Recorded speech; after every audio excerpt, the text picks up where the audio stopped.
人讲台顶3分钟，台卡是归厝经，3年出一个状元，10年才出一个小生。为着要让少年辈有舞台，通好发挥表演艺术，国立传统艺术中心这5年以来，在培育到90位传统戏的新演员，向艺术学戏台顶的生死门，拼戏台顶的真功夫。对10月中开始，就要小连续登台演出咯。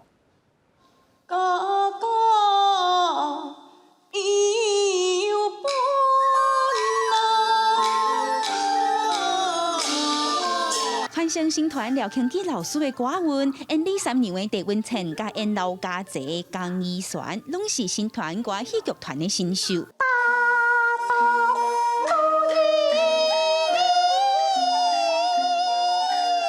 做古册戏唱念主要讲歌话，北管兰丹戏闹西河，庆美园兰丹剧团的新秀吴大珍也搬了正出脚。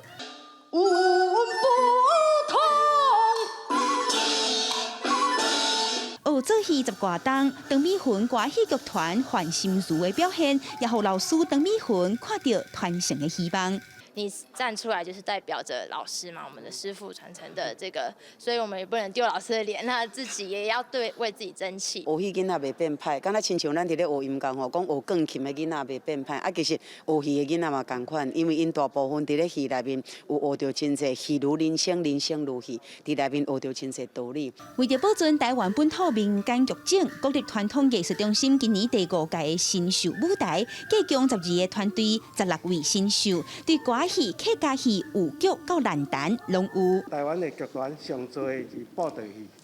第2就是歌戏，歌戏也有400-500团，这就有定期，但是老实讲，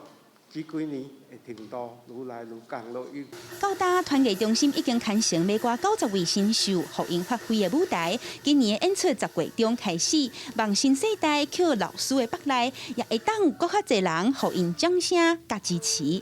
记者民警郑派文台北报道。